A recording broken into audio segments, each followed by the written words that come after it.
Welcome to California Highways Route by Route. This podcast explores everything about numbered highways in California, from Route 1 along the coast to US 395 along the Sierras, from Route 8 in the south to Route 139 in the north. Brought to you by the California Highways webpage and Gribble Nation. I'm Daniel Fagan. I do the California Highways webpage at www.cahighways.org. I'm Tom Fear. I'm one of 4 administrators on gribblnation.org. If you read anything about the Southwest, usually that is me writing about it. This is episode 2.02, Route 1, Los Angeles County.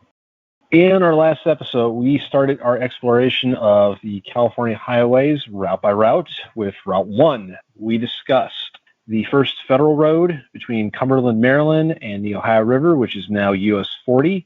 The exploration of what is Route 1 in several other states, the first state highway, the Lake Tahoe Wagon Road, which is now US 50. We had this wrong in the first episode, and we didn't notice it until we started talking tonight. We said US 40 and now I-80. It is, in fact, US 50. The first legislative route 1, which is now US 101 from San Francisco to Crescent City. Signed Route 1, now Route 1 between north of Govida, north to US 101 near Fortuna. We saw that the 1964 renumbering lengthened Route 1 with the addition of former signed Route 3, which was mostly more well known as US Route 101A from San Juan Capistrano to Ventura. We then discussed the history of Route 1 in Orange County, the history of various cities, the planning for freeway routings, names used for the highway, and plans and projects along the way. Last season, as a reminder, our discussions built upon the background we built in the first season of the podcast, where we discussed the history of the highway system, which serves to explain the eras of the state highways and what we mean when we talk about things like legislative route numbers, the numbering approach to state highways, which explains how the route numbers were chosen and why, the names of the state highways and why they were chosen, the organizations involved in the state highway system. If you want to catch up on any past episode, we encourage you to go to our Spotify for podcasters page, which can be found at our anchor.fm/CA Route by Route page, or our forever home on caroutebyroute.org, and listen to the backlog of episodes. In this episode, we're going to continue our exploration of Route 1, as always going in post-mile order from south to north. Our focus today is on Route 1 in Los Angeles County, and as always, we'll discover some of the interesting history along the route, some proposals for freeways, some stories behind the names on the route, and some interesting projects proposed for the route, the current one. As a reminder, this season is going to have 10 episodes on Route 1 and 2 on Route 2, and the next episode will cover Route 1 in Ventura and Santa Barbara County. So, when we're talking about Route 1 in Southern California, this is what used to be Sign Route 3.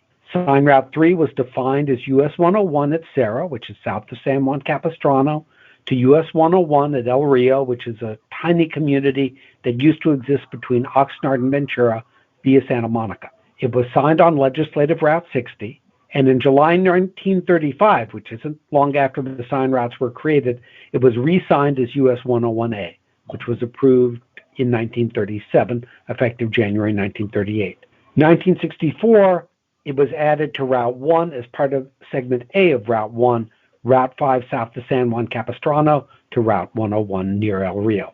And this episode focuses on the portion of today's Route 1 in Los Angeles County, from Long Beach to Malibu. As a reminder about Legislative Route 60, future Route 1 in Los Angeles County was first defined as part of the 1919 Third State Highway Bond Act, is running from San Juan Capistrano to Oxnard. In 1925, it was extended via an act that authorized the Division of Highways to acquire necessary rights of way to construct and maintain a highway, which shall constitute and be a state highway, and to take over existing public highway along the route hereinafter designated as part of said state highway from the town of Oxnard to be selected by the State Highway Commission at or near the town of El Rio, Ventura County, upon the state highway extending from Los Angeles to Ventura. Which is a long way of saying from Oxnard to El Rio. Yeah, it's a very descriptive way of saying something very simple. This was designated as a primary state highway in 1933. In 1935, it was codified in the legislative code as Legislative Route 2 near El Rio via Oxnard to Route 2 south of San Juan Capistrano. In 1957, the via Oxnard part of that legislative definition was deleted. So we need to digress a bit for this episode especially about legislative routes in cities, because much of Route 1 in LA County is within city boundaries, and much of Route 1 in other areas would be what would have been called back then interurban, connections between cities. And prior to the 1933-1935 timeline, the state didn't construct highways within cities. In fact, it wasn't even focusing heavily on signing them within cities. The pre-1933 construction was interurban or rural construction, and this is why when we looked at Orange County, the route stayed relatively static. That was interurban between small coastal cities. It's unknown if the state claimed the urban routings were part of the broad legislative definition of the route. The state sign route started in 1933, and thus urban state signage was state-defined, unlike the early U.S. highways and cities. So think about this as you listen to our discussions on historical legislative Route 60 and U.S. 101A Route 1 routings. You'll see an emphasis on state construction in interurban and rural areas, such as across Malibu. You'll see a lot of ambiguity in the early and even later legislative routings within cities, such as within Santa Monica, Hermosa Beach, and even Long Beach. And you'll see bursts of road construction in harder areas occurring after the state gets authority to build in cities. And this would be across areas such as Port Bologna, which is now Marina del Rey, El Segundo, and the oil fields in Redondo. Do you want to add anything on the legislative routes in cities? So this has been kind of a hard era to define, I think, for a lot of people that have researched highways in California, particularly the early U.S. routes.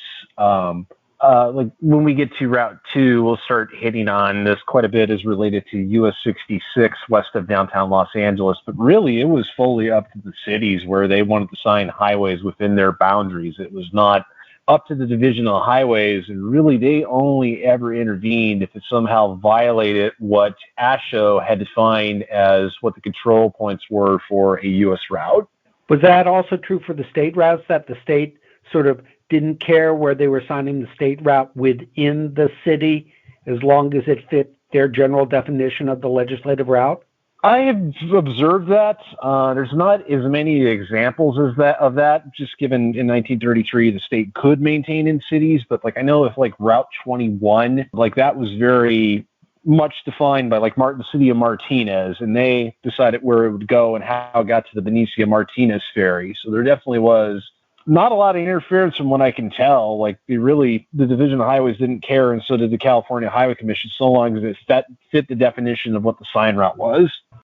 As a reminder about post-1964 Route 1, today's Route 1 has multiple segments, with the first being Route 5 south of San Juan Capistrano to Route 101 near El Rio, except for portions of Route 1 which were relinquished.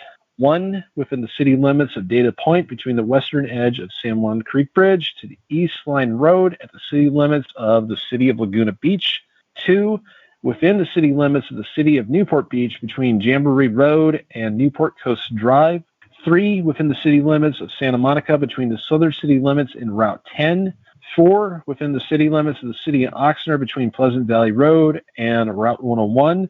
Authorization is present to relinquish in Los Angeles between Route 105 and the Santa Monica southern city limits. But this definition has a bunch of problems because over the years they've broken it. In 2001, there was relinquishment in Dana Point and Newport Beach. In 2008, they authorized relinquishment in Torrance. In 2008, they also authorized relinquishment in Dana Point and Oxnard, but the bill omitted the mention of Torrance and Newport Beach, and since that was the later bill passed, that's what became the law. In 2009, they authorized relinquishment in Santa Monica. In 2009, a different bill reauthorized the relinquishment in Newport Beach. You'll notice we've lost Torrance now. In 2010, this was rewritten to mention the relinquishments in Dana Point and Newport Beach and to authorize relinquishments in Oxnard, but it omitted mention of the relinquishments in Santa Monica and Torrance. So in 2013, they added back in the relinquishment in Santa Monica, still no Torrance, And in 2015, they authorized the relinquishments in Los Angeles between Route 105 and the southern city limits of Santa Monica, which is effectively the southern portion of Route 1 in Los Angeles. And that is the latest definition, but it still omits the authorization to relinquish in Torrance. And in fact, Torrance has never been relinquished, although I seem to recall they offered some money to the city of Torrance to take the road, and I'm not sure whether Torrance ever took the money. Now, the highway in Southern California opened in 1926 as the Roosevelt Highway. It was named after Teddy Roosevelt, who died in 1919 when the planning began. It was the first direct link between Newport Beach and Laguna Beach and between Ventura and Santa Monica, and it was renamed Pacific Coast Highway in 1941. And we'll see that a number of cities along the route in Los Angeles County have renamed it officially as Pacific Coast Highway from whatever little names the roads had. Some historical routings. The alignment in Los Angeles County runs through Long Beach, Wilmington, Lomita, beach cities such as Torrance, Redondo Beach, Hermosa Beach, Manhattan Beach, and El Segundo. The LAX, Westchester, Marina del Rey, and Venice areas, Santa Monica, Pacific Palisades, and then Malibu. It runs just to the north of San Pedro and the communities on the Palos Verdes Peninsula. We're going to explore a few of those communities in more detail. So we start at the southern edge of LA County with Long Beach. And at the edge of Long Beach, Route 240, which is now part of I-605, would have continued south from Route 22 to meet Route 1 in Seal Beach as a new freeway. That route would have bisected the navel of the base, was a problem. That freeway was never built. Tom, you have a whole blog on that freeway, as I recall. Is there anything you want to add? Actually, I don't. I haven't done that. I thought you did. No. You did a paper highways on Route 240. Did I? Yeah, you did. Oh, this is what we were talking about before we even started. Sometimes I can't even remember what I wrote about. No, I can cut that out if you don't remember anything about it. I think that adds some flavor to it. I think that might add some personality that, like, we're not eidetic memory robots. Okay. Well, go look at Tom's blog then. All right. Long Beach. During 1934, Los Alamitos traffic circle was opened in the city along Legislative Route 60. It was the point where Route 1 signed Route 3 and US Route 101A, signed Route 19, signed Route 18, and later US 91 came together. So Los Alamitos traffic circle really had a lot going on, and it was a really well-known structure, and it remains so today. But it was one of many built during the 1930s, and it is not the first. US 91 and signed Route 18 continued along US 101A from that point to meet US Route 6. The Los Alamitos traffic circle originally had only what is now the inner circle. The inner circle transition, the implied connection of Route 3/LRN 60 from Halfway Avenue to State Street. Both were renamed in 1944 to Pacific Coast Highway. Legislative Route 168 joined the traffic circle via Bennett Avenue, which is now Lakewood Boulevard. In 1942, the traffic circle was expanded and widened, with the original plan being to have 6 highways enter. However, only 3 were constructed. The expansion added an outer ring, which had been built by the city of Long Beach and Los Angeles County. There was also a planned Los Alamitos diagonal from North's Way to about Palo Verde and Anaheim to mirror Los Coyotes diagonal, with the 2 diagonals intersecting at about Spring and Woodruff, with another traffic circle which never was constructed, does not exist. In 1993, Caltrans reconfigured Los Alamitos traffic circle to modern roundabout conventions. Route 19 was relinquished in the city of Long Beach, despite it still being signed, via Assembly Bill 2132, Chapter 877 in 1998. Do you want to explain what the difference between a traffic circle and a roundabout is? So a traffic circle is basically free-flowing. Pretty much everyone just enters it kind of like at full speed, and there's not like a lot of lane delineations. So you kind of see more famous examples of this like in Europe, especially like around Paris. So that's more of like what the real intention of a traffic circle was. It wasn't meant to be kind of like akin to what we would see with modern roundabouts. Garce's traffic circle in Bakersfield is very much still like that. Belmont traffic circle in Fresno, which both of these were US 99, they're more or less the original configuration. They don't get the same traffic volume they once did, but that's more of the original intention. Whereas a roundabout?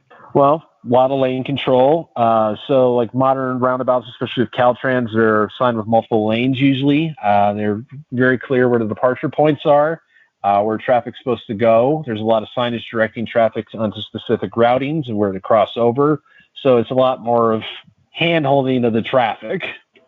This was one of the earlier traffic circle roundabouts, and you're now seeing a trend within California and certainly in a lot of other states of building more and more roundabouts. They slow the traffic, which is now intentional to make things safer, and they eliminate the need for actual stop signs and idling and lights, which both increase accidents and actually slow the flow of traffic. Yes, you'll slow down in a traffic circle, but it has much less impact than having to wait for 5 minutes at a light or come to a complete stop at a stop sign.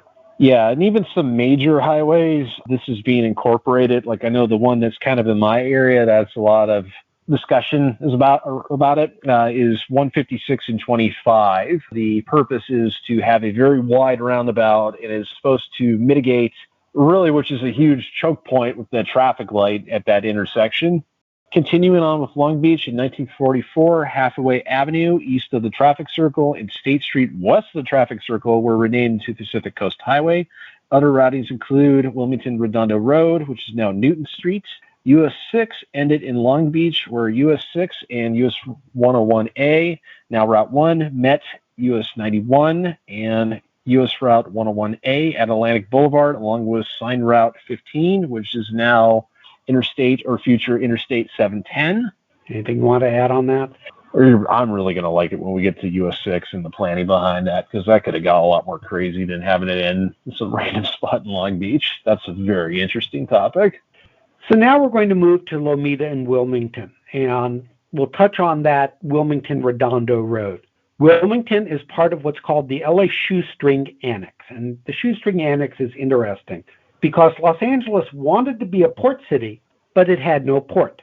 And there was a big competition going on between the city of Santa Monica, which had a port and was being promoted by William Clark, the city of Long Beach, which had a port, and I think it was a separate city at the time, the city of San Pedro, which had Henry Huntington having built a railroad down there. And of course, Huntington wanted that to become a major port. And so the city of Los Angeles has a very narrow annex, a very narrow part of the city that pretty much goes straight down along, it's roughly along what is now the Harbor Freeway, down to San Pedro and Wilmington, just so that they could get a port and have contiguous city to the port. And that's called the Shoestring Annex. Pacific Coast Highway in this area was previously known as Wilmington and Redondo Road. And we'll talk about the routing of that in a minute, because what was Wilmington and Redondo Road moved slightly. US 6, as we noted, entered Route 1, US 101A at Atlantic. One interesting thing in this area is the Terminal Island Freeway, which is officially now Route 103. It ends at Route 1, and it was actually built by, I want to say, the U.S. government or the city of Long Beach, and didn't actually become a state route for a long time, but it extends a bit north of Route 1 to Willow. And there's an interesting history we'll cover there with Route 103.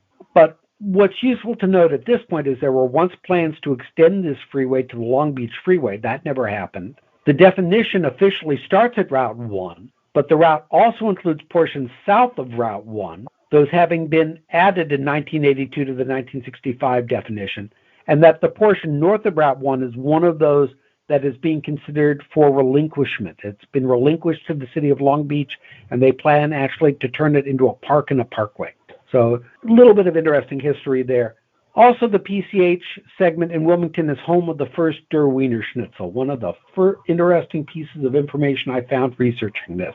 So now we cover the beach cities. And we talked about Wilmington Redondo Road.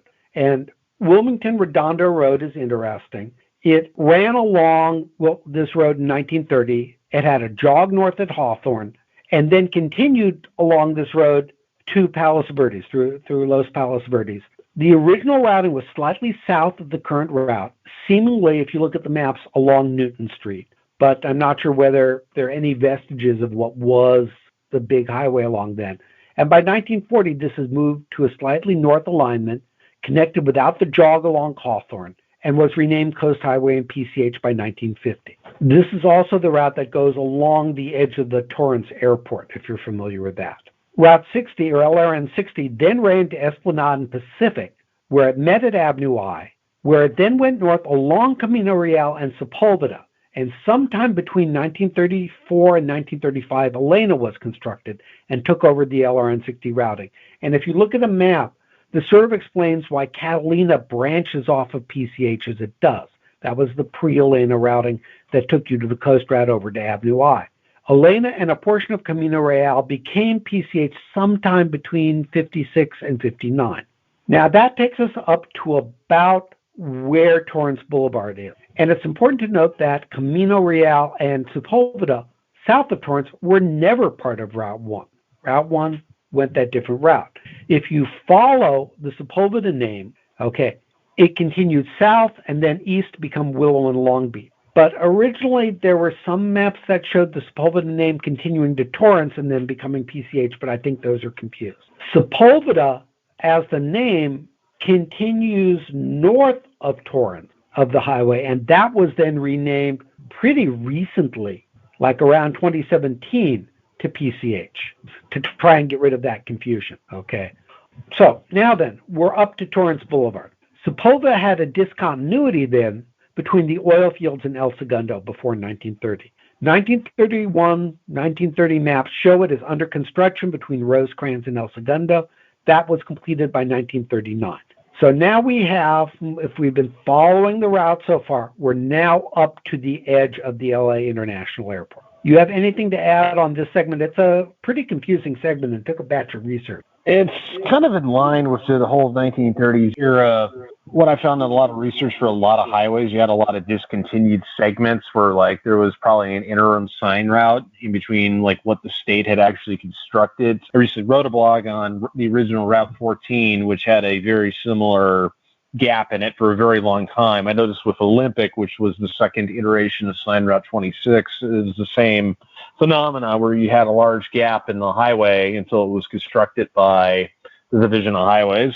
Well, you also had a large gap in the highway on Olympic because of the studios not allowing construction through the studio land. Olympic goes right through the Fox land, and I wouldn't be surprised if it diverted down to Pico and then back up for a while. Mention of Olympic and Pico takes us to West Los Angeles and LAX and the portion of Route 1 in the West LA area. At LAX, Route 1 becomes Sepulveda Boulevard very briefly, and then Lincoln Boulevard, and continues as Lincoln Boulevard through Westchester, Port Bologna, I would say Bologna, it should be Bologna, and now Marina del Rey, Culver City, Venice, and Santa Monica. By 1923, Lincoln was constructed south of Santa Monica to Washington, and the Pacific Electric lines along Culver existed. I want to say this was part of some of the balloon routes to the beach that Henry Huntington had done. By 1924, Lincoln ran from Santa Monica to about Washington Boulevard. Sepulveda was called Arizona Avenue in West LA, and Manchester was called Defiance. There's no indication of the state highway in this area, though, south of Washington. Culver was still the Pacific Electric line to Redondo Beach, and by 1930, there was a road along Culver to Playa del Rey. And I know the Playa del Rey area very well. That's where I grew up. By 1930 to 1931, there was perhaps a 1 to 2 lane hard surface road from Culver to Washington. This is the area that's going across the wetlands. And Lincoln then continued south to meet Arizona at about where the tunnel under the runway is today. And by 1943, this route across the wetlands was 4 lanes. By 1934, Manchester and Jefferson had assumed those names. And I should note, Jefferson at that time was really low-lying. I remember my grandfather coming to visit us in 65, 68 in Playa del Rey, and his car getting flooded above the floorboards when Jefferson would flood. So it was a road that was really low-lying.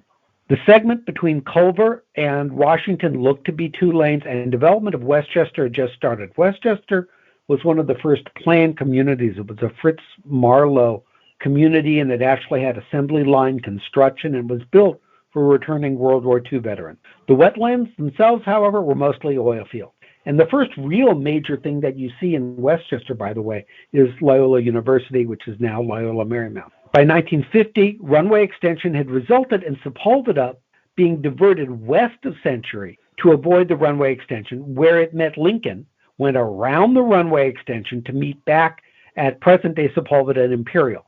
So they had extended the runway and they sort of diverted Sepulveda around it. And this really was not practical. There were plans to extend Century across to Pershing, okay? And this is when what the LA airport was an interim airport located at Airport Boulevard and Century, where a lot of the little freight handling terminals are. But that's why Airport Boulevard is called Airport Boulevard. By 1951, dredging of the marina began, and by the 1960s, Lincoln had its current configuration, including the partial Cloverleaf interchange with Culver, which was likely built as part of the marina construction. That was built, I want to say it was a project between the Army Corps of Engineers and the County of Los Angeles to prevent flooding in that area. By 1957, the tunnel was completed. When the tunnel was completed, Lincoln then ended at Century Boulevard. The route turned onto Century briefly, went east to Sepulveda, where it then turned right, and State Sign Route 7 ended. About this time, the oil fields and the wetlands were playing out, and Marina del Rey was dredged into what it is today. By 1964, Lincoln was in its current configuration, running along the northern edge of the airport. So they rerouted it north so they could expand the runways as part of the airport expansion. And by the mid-1970s, construction of the Route 90 freeway expressway had reached Lincoln. And I'll note that currently there's an effort to try and replace the entire Route 90 freeway with a linear park and housing. There was just an article in the Argonaut about it. There is a petition protesting the idea. It's going to be pretty controversial. I'm not sure whether it will ever happen. I can see areas where it might be good. I can see areas where it would be a problem. And of course, the residents there don't like it.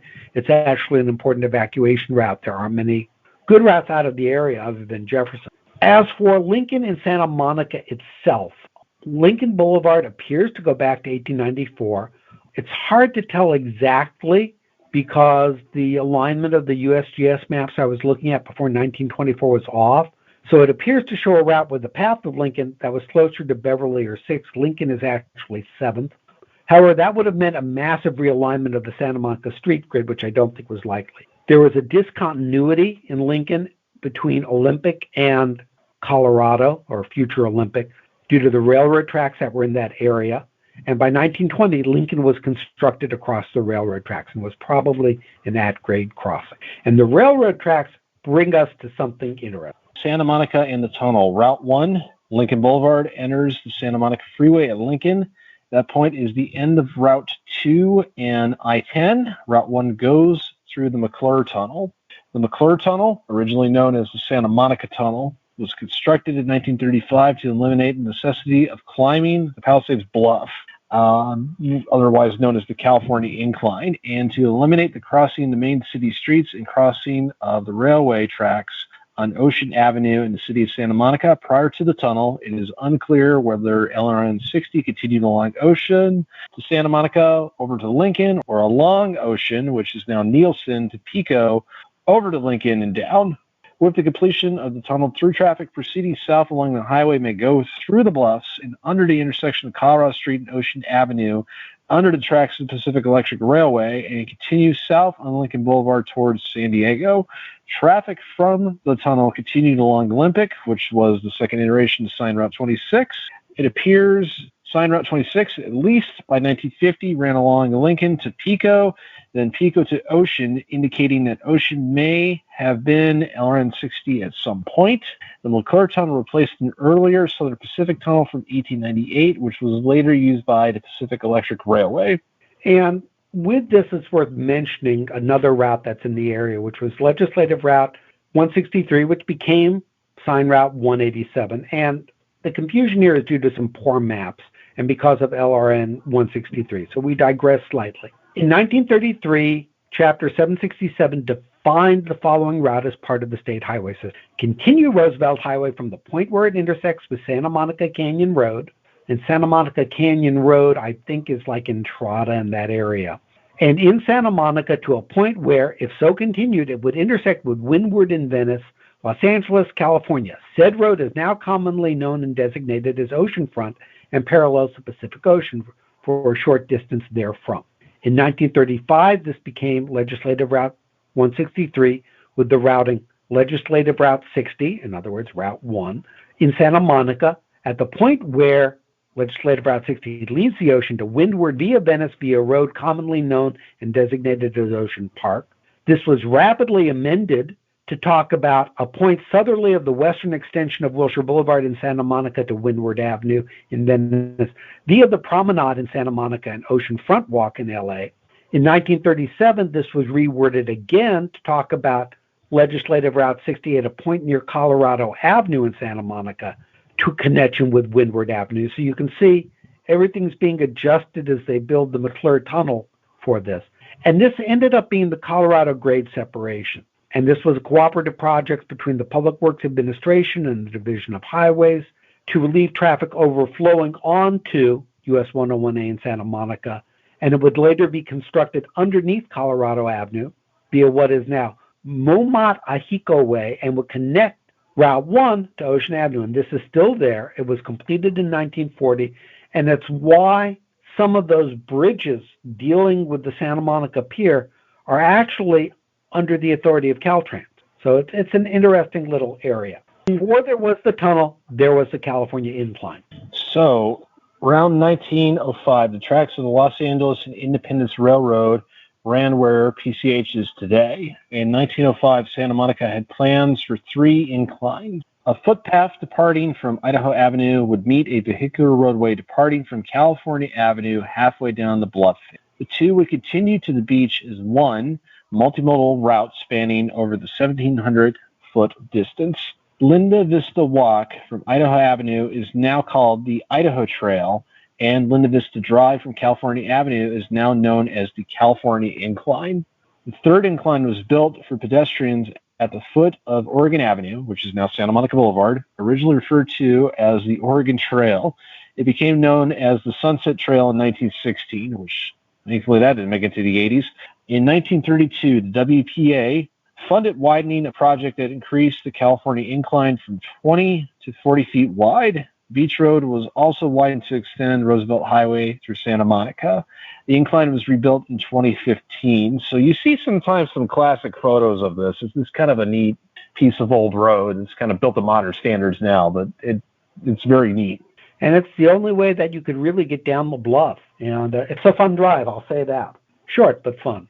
And now we come to perhaps one of my favorite stories about Route 1, which is the Battle of Malibu and May Ringe. Beginning in 1907, May Ringe, who was the inheritor of Rancho Malibu, fought a long string of court battles against the city of Santa Monica and Venice, the county of Los Angeles, and the state of California to maintain her private property and to block access to, among other things, a county road, which later became a state highway. And for those interested in this, I'd like to recommend a book called The King and Queen of Malibu by David Randall.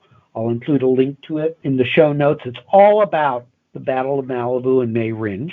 So the first county road from Santa Monica going north went to the gates of the Ringe estate. That was built in 1910. But then the county tried to build a road or build a path, but it had to do it below the tide line. So you could only access it at certain hours to go along the coast because May Ringe closed the entire Rancho Malibu. And Rancho Malibu ran from Topanga Canyon Boulevard all the way to the Ventura County line to anyone. She had to have permission from her to go across there, okay? Her land company, the Marblehead Land Company, also owned some other land. They owned the parcel at Yerba Buena Road and Pacific Coast Highway. What it was, Roosevelt Highway back then. I know that because the summer camp I went to is located on that parcel now, and it used to have a wonderful map showing Roosevelt Highway. By 1911, surveying had begun for the Coastline State Highway, a road designed to stretch along the shore from Oregon to San Diego, and by 1913, the first public automobile path was built across the Ringe family property.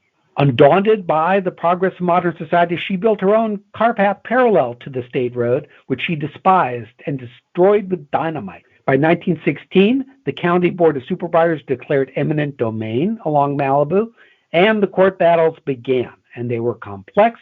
They imbued with intense hostility, with Ringe sabotaging the public efforts to lay roads. She would threaten surveyors with gunpoint when they came up to the fences. There were armed guards on horseback that would shoot people. She would dig up roads and replace them with alfalfa and pigs. Okay. She went so far as to build her own railroad so that Southern Pacific could not build a railroad across the Malibu because there was a provision in the law saying that if a railroad already existed, you couldn't use domain to build another railroad. Never mind the fact that her railroad never went anywhere or was used. It just prevented the other road. Ultimately, the battle went to the Supreme Court, which made a landmark eminent domain decision in 1923, Ringe Co. versus LA County, that allowed the county and later the state to build the highway across Rancho Malibu, and it basically bankrupted May Ringe. Ringe later went on to form Malibu Pottery. If you've ever heard of the famous Malibu tiles, that was her company. She built a fancy home that she never completed that became Sarah Retreat in Malibu. And her daughter, Rhoda Adamson, later married a dairy farmer and went on to found Ador Farms, which is Rhoda spelled backwards, over in Tarzana, and later it moved to Calabasas. Really, really interesting story that I think truly influenced the state highway in the area. By 1925, Ringe hadn't conceded. She was still in court. She appealed every decision made by the court on any level. In 1925, she refused to accept a check for about $98,000 to $99,000, which would have been $1.15 million in today's dollars, as county payment for a strip of land 80 feet wide and 19 miles long that they ordered condemned for a state highway. But she lost. In 1929, the Roosevelt Highway opened between Santa Monica and Oxnard, 22 years after the first court action. More than 1,000 cars showed up for the ribbon-cutting ceremony, eager to be the first ones to drive north on the fresh roads. For all her troubles, her fortune was sucked dry. She was left with only $8,000. She was forced to sell or lease off her land to pay off her debts. That's what led to the Malibu movie colony. And then the stock market crash occurred. There was a Great Depression. And all of her assets basically crumbled to nothing. She was bankrupt by 1935 and died in 1941 penniless. I think she had $750 to her name when she died. In 1947, California rerouted Route 1 in the Malibu area. This eliminated the last remaining original 20-foot pavement along Route 1 between Ventura and Dana Point. This was constructed in 3 units. The first was a line change around a slide at Latigo Canyon. The second relocated the highway around a slide and slip out between Coral Creek and Malibu Creek, and the third was between Latigo and Coral Creek. This new roadway was an 80-foot wide divided highway with 2 lanes in each direction on a higher elevation, a bit further away from the coast. There is still a stretch of the original 2-lane Roosevelt Highway in front of the Malibu Lagoon Museum, and the Broad Beach Road is also original highway. And that museum has loads of information on the May Ringe story. I still want to get over there one day. I always thought for the longest time that the Ringe Battle of Malibu was why Decker Canyon exists. It turns out that's not the case. And it looks like Yerba Buena Road, which is right near the Ventura County line, it's the first road that goes into the mountains north of the Ventura County line, appears to have been a more major road. But I've even got a map from the 40s that says of Yerba Buena Road, don't take this road, take Decker Canyon. It's better. Which, if you know Decker Canyon, if you've driven Decker Canyon, you know that's saying quite a bit. But I know that the junction with Yerba Buena Road was original Ringe land. There were some houses there that dated back to the Ringe era that were unfortunately destroyed. I think there was a ranch house that went back to the Ringe era and the Lazy H Ranch era that survived through the Wilshire Boulevard Temple camps but was destroyed in the Woolsey fire. And with that, I'm going to turn this to Tom to talk about some of the plans for freeways that there were along the coast in LA County. So there were numerous freeway plans for the Pacific Coast Freeway in Los Angeles County. 1966 maps show a freeway in Long Beach that was to follow the western section of Route 22, which is East 7th Street, east to present route Interstate 405, Interstate 605, and Route 22, the whole interchange complex there. Going west, it would run south of the current PCH, often closer to Anaheim Street, rejoining Anaheim west of Gaffey. The route would have demolished a number of old stock houses and commercial structures by passing through an arguably historical district immediately north of downtown Long Beach, which is more or less along 10th Street. By 1975, Caltrans had acquired about half of the required right-of-way west as far as the western limits of the adoption section at Western Avenue. And Harbor City construction was slated to start in late 1978 or early 1979, was to proceed east to west. The City of Long Beach sections, since even within its advanced planning stations, was the subject of localized protests against development, stood at and became well publicized as a poster child for the program of eliminating as much unbuilt urban freeway mileage as possible. In the Palo Verdes area, the Pacific Coast Freeway would connect it Hawthorne Freeway, which was Route 107. The plan was to veer the proposed Route 1 northward west of Vermont Street and more closely towards as a parallel to PCH. This is likely due to a combination of topography, finances, and desire to avoid oppositions and complaints from folks with the outsized capability to make their case heard, such as Rancho PV. In the Lomita area, one of the principal obstacles to the east-west Route 1 freeway was the presence of Torrance Airport along Crenshaw Boulevard. It, along with Hawthorne and Santa Monica airports, was one of the main bases for corporate jets and or used by the local aerospace industry. The proposed Route 1 freeway routing skirted along the southern end of the airport just north of PCH. This freeway likely would have been sited below grade along the stretch, so any interchanges with the intersecting streets would not rise significantly above ground level.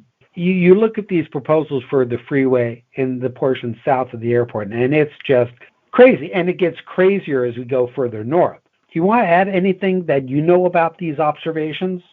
This is kind of like the whole, where we're kind of stretching pretty thin, like late 1950s to early 1970s era division of highways kind of transitioning in the Caltrans with some of these urban freeways. Like they were kind of some really weird and kind of, I think in the modern lens would be kind of like shockingly horrible designs for urban infrastructure.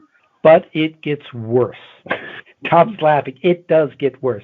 In Santa Monica and Malibu, there were plans to construct an offshore causeway as a freeway. So it would have gone, I don't know, half a mile from the coast maybe, 4,000 feet a mile. Okay. In 1961, the Army Corps of Engineers was engaged by the Division of Highways to study the feasibility of this. And it concluded that, yeah, it's feasible to construct this. And it would enhance the recreation potential of the area. If you think about it, it probably would have turned it into a lot like Marina del Rey, sort of, I don't want to say mitigating, dampening the wave action to make it more almost like Mother's Beach. The maintenance of sand bypassing operations in conjunction with the plans were considered feasible, but it was not expected that building any of the considered projects would be insurmountable problems to the construction industry. Just like the Division of Highways, I think the Army Corps of Engineers in the 50s and the 60s and the 70s often thought they could do a lot more than they could. They had very ambitious plans. You'll see this very much if you ever read another one of my favorite books, which is called Cadillac Desert, and it's all about water reclamation in the West. And they just had all these plans for reclaiming things and building dams and building all of this stuff. This was a really ambitious idea. It would have been located 4,000 feet from the shore. It would have been 30,000 feet long. It would have run parallel to the coastline from the Santa Monica beach all the way north to Malibu. In the middle of this, they would have built an artificial archipelago that would stretch a 200-wide freeway called the Sunset Seaway. Not only would this new highway alleviate the pressure on the coastal road, but would provide an additional 2.5 million square feet of public beach facing the ocean. This would accommodate up to 50,000 people on peak days, according to the Seaway Enterprises document. In addition to the new land, the area of water between the natural shoreline and the artificial causeway would become a series of marinas accommodating up to 1,700 small craft. So what killed this? The lessons learned from Marina del Rey. The tidal forces would require regular and costly dredging for silt. The opposition from the residents, the reality of the construction costs, the reality of the legal and legislative headaches requiring watertight interagency agreements just to get into the planning phase. The reality of the environmental efforts taking 97 million cubic yards of landfill from the nearby Santa Monica Mountains and piling it into the ocean to create a 6-mile landmass on which to create a highway. And the reality of LA Councilman Marvin Browdy, who I remember opposing any city contributions to the project. So in September 65, Pat Brown vetoed the Causeway Bill.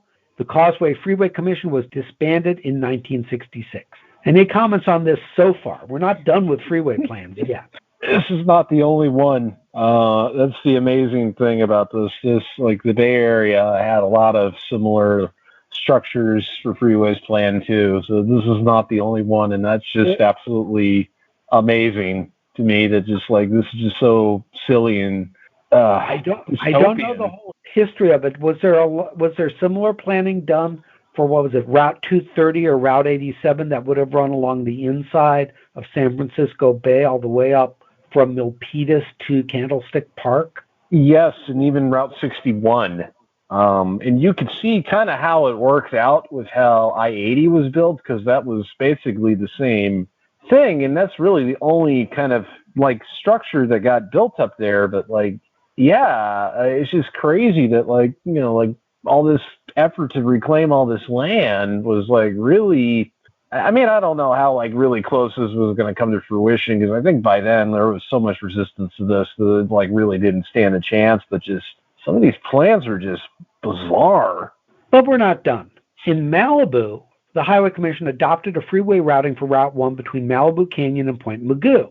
This followed the general alignment of existing Route 1 from just west of Malibu Canyon Road to just east of Corral Canyon Road, swinging inland slightly to the Latigo Canyon Road, and continuing westerly approximately 3/4 to 1/4 mile inland from the existing highway, rejoining the latter just west of Trancas Canyon. It then continued along the existing highway to Point Mugu, except for some short stretches near the western limits of the adoption.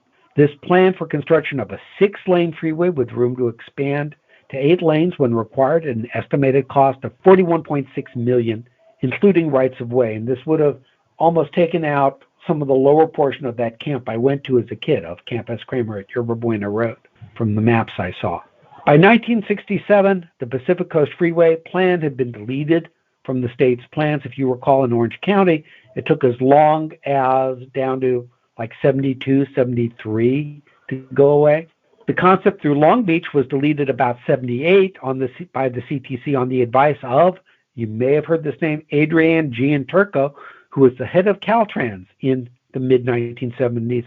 She was responsible for the first diamond lane. And now we turn to some relinquishments of the route. So on September 30th, 2008, Assembly Bill 2326, Chapter 639 authorized the relinquishment of a portion of Route 1 within the city of Torrance. The project to improve for relinquishment was started in 2007. It is still not relinquished. It is unclear if, with the changes in the legislative definition, Torrance no longer wants control of that section of the route, hence the confusion we were talking about earlier in this podcast. On October 11th, 2009, Senate Bill 532, Chapter 189, authorized the relinquishment of the portion to Santa Monica. This was relinquished officially in 2012. On October 7th, 2015, Assembly Bill 810, Chapter 561, authorized the relinquishment of the portion in the city of Los Angeles from Route 105 to Santa Monica. So this is Lincoln Boulevard in Sepulveda in West Los Angeles. This is not relinquished yet.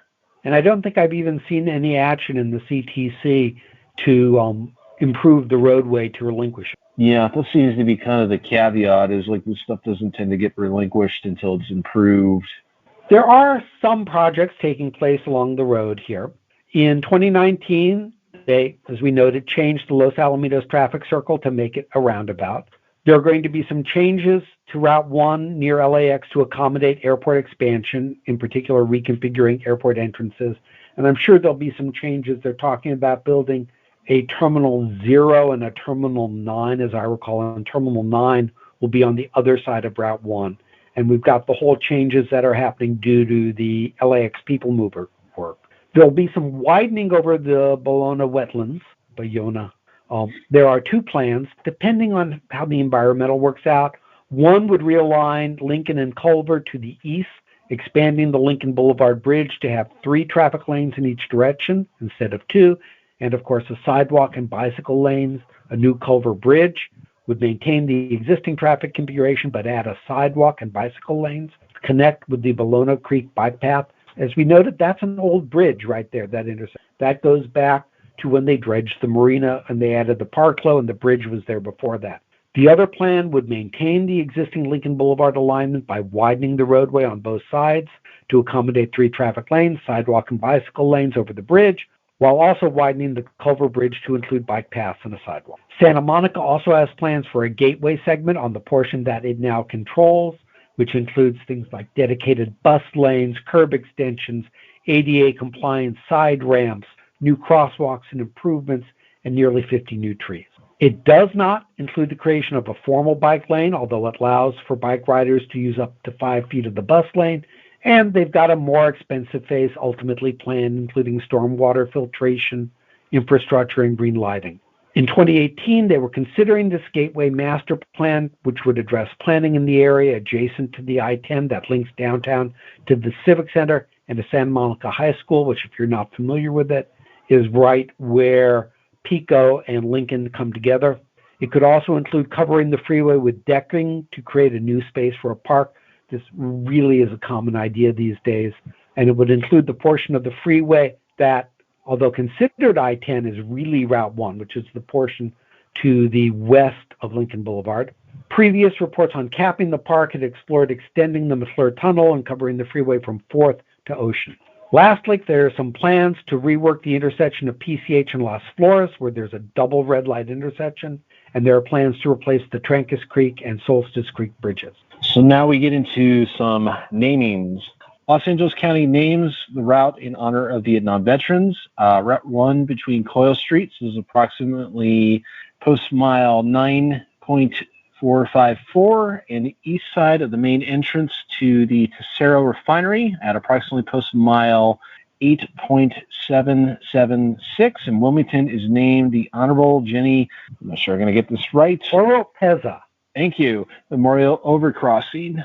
She was elected to the Long Beach Unified School District Board of Education, Long Beach City Council, and the State Assembly, and was finally to the California State Senate. Shortly after taking office in 2000, the then Assembly member became aware the Alameda Corridor would open in 2002, and the planned bridges designed to prevent cars from having to wait for trains to pass at street level would be completed, except for the bridge on Route 1 in the community of Wilmington, the busiest route along the Alameda corridor. At the time, Route 1 bisected the Equilon refinery and therefore was the most complicated and expensive bridge to build. Furthermore, there was not enough funding available to complete the bridge on Route 1. Former Assembly member Oropeza. Thank you. Brought together interested parties, including the California Department of Transportation, the Alameda Corridor Transportation Authority, and Metropolitan Transportation Authority, and Equilon Refinery, the Union Pacific Railroad, and the City of Los Angeles to solve the problem, and was able to help facilitate $107 million in funding from a combination of sources, which included state transportation funds, state Proposition 116, bond funds, federal demonstration funds, Metropolitan Transportation Authority funds, and railroad funds. Former Assemblymember Oropeza was successful in her pursuit to have a long bridge built. This design not only eliminated the train and car conflicts on the Alameda corridor, but also eliminated the same conflicts on the Alameda Street from San Pedro branch of the Union Pacific Railroad. So if you guys are kind of railroad fans, most of this is old Southern Pacific Railroad infrastructure. And the reason we're mentioning these names is you'll see these names as you go by. You'll have no idea who they are. Well, now you know their significance to the area. And I think it's useful information to know. And I get to learn pronunciations.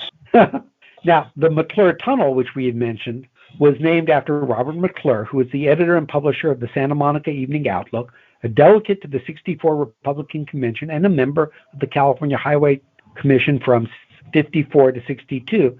And he's remembered as the father of the Santa Monica Freeway.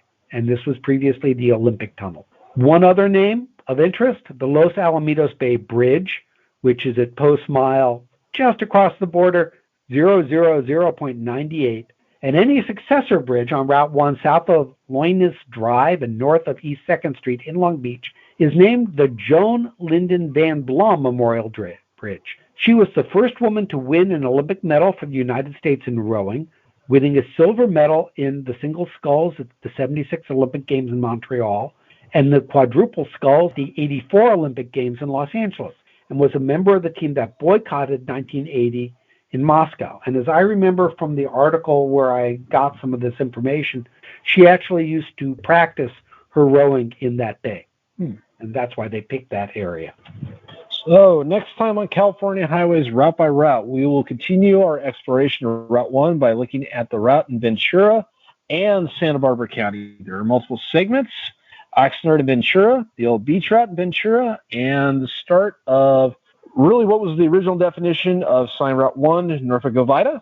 And there's some interesting peculiarities there. I particularly find the segment over by Vandenberg Space Force Base really interesting. For more information, visit the pages on Route 1, Legislative Route 60, US 101, and Legislative Route 56 over on cahighways.org.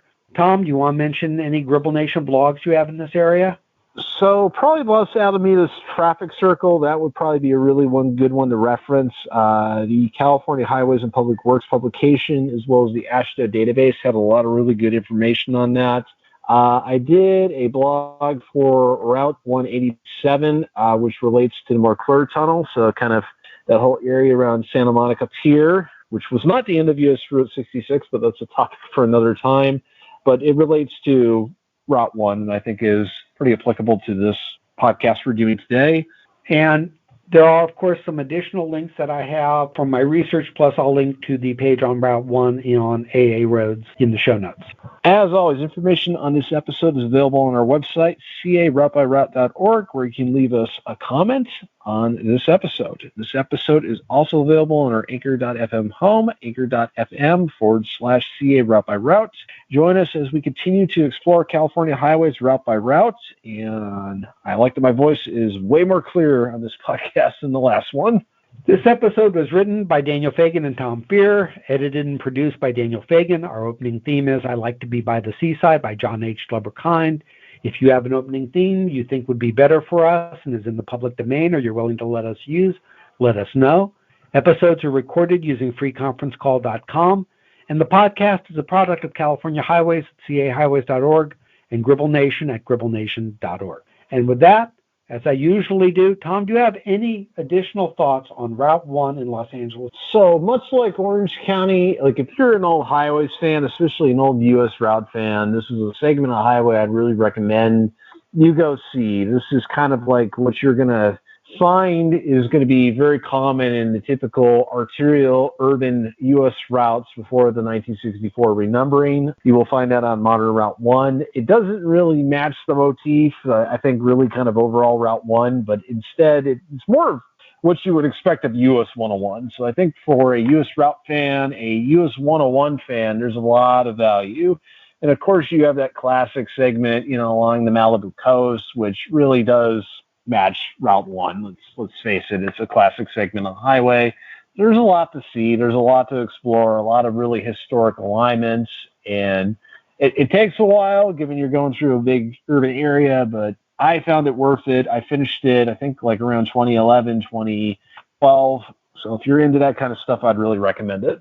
And I'll add, this is a route that has a special place in my heart. I grew up in Westchester and Playa del Rey, spending a lot of time along Lincoln Boulevard, along Manchester, which was former Route 42 at the time. I know that area well.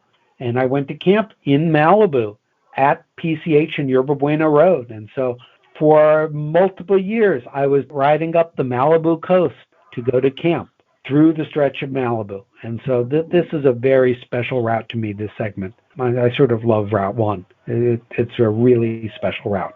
And with that, we will actually pick up next time with the segment that includes the camp I grew up at, starting basically at the Ventura County line near Yerba Buena Road. The only roads that go up into the canyons, go across the canyons between that area, you go from Mulholland Highway, and there's not a canyon road till you hit Yerba Buena. So, and that's right where the Ventura County line is, right at Cabrillo Beach, and we'll go all the way up to the edge of Santa Barbara County, the northern edge up there, which is, I want to say, near Guadalupe and Santa Maria in that area. So it's an interesting stretch there. And we will talk to you next time on California Highways Route by Route.